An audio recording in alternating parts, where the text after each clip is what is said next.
For most of the 20th and early 21st centuries, human beings, intelligent, feeling, creative human beings, sat inside 2-ton metal boxes and personally steered them at high speed, directly toward other 2-ton metal boxes, using only their hands and their own judgment.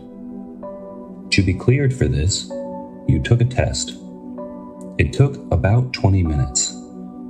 Then you were licensed to operate the vehicle on public roads for the rest of your life. There were also institutions where you went to obtain this license. This was called the DMV. We don't talk about the DMV. The average American city of 2025 dedicated roughly 30% of its total land area to cars, not to people, but to the machines people use to reach other people. Researchers estimated that there were over 1 billion parking spaces in the United States alone. The average car was in motion roughly 4% of the time. It sat idle the other 96%. Historians find this interval significant, and the top researchers knew something had to change. The transition away from human-operated vehicles did not happen overnight. It happened in layers. First came the robotaxi. By the mid-2030s, fully autonomous ride-sharing vehicles had become standard in most urban corridors. You simply requested a vehicle, and it arrived. It took you where you needed to go. No driver, no negotiation. A robotaxi operates 22 hours a day. It does not require a salary or a lunch break. Within a decade, personal vehicle ownership in dense cities had shifted from a symbol of freedom to a financial inconvenience at best. Then came microtransit, small autonomous shuttles seating 8 to 12 people that rerouted in real time, based on where passengers actually were. Not where a schedule said they should be, but where they actually were. The gap between mass transit and your front door, which planners had called the first mile, last mile problem for nearly a century, quietly closed. Then came the infrastructure itself.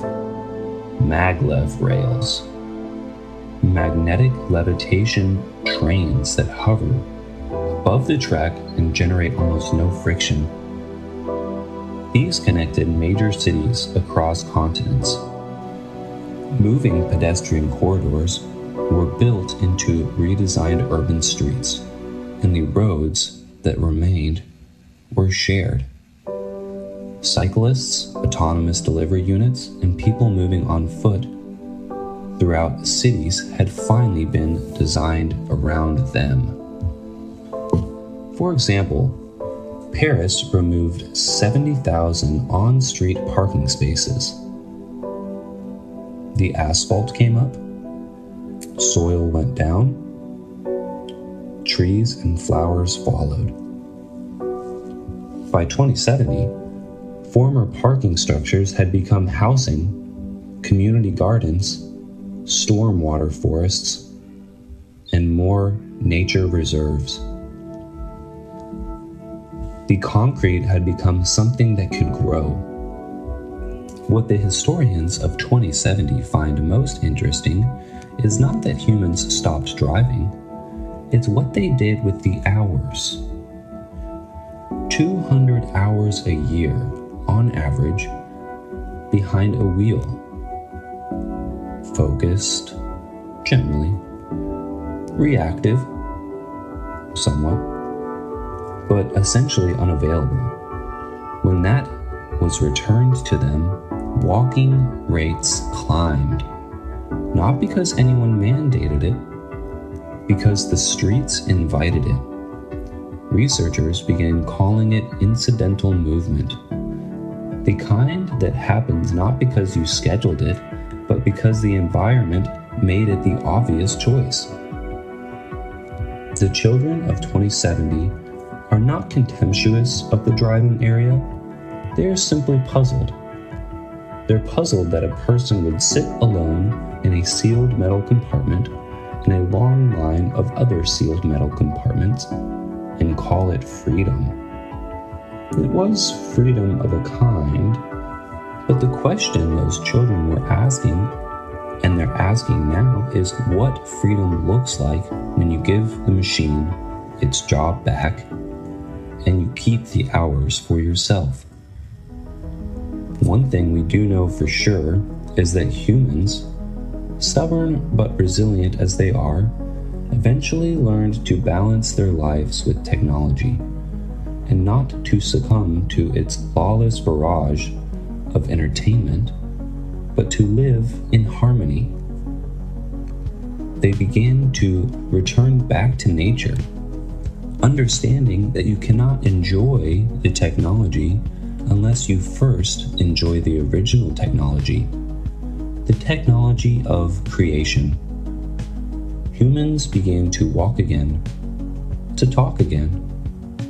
They looked up, and the very thing that started this journey into the future, they learned to cherish: curiosity.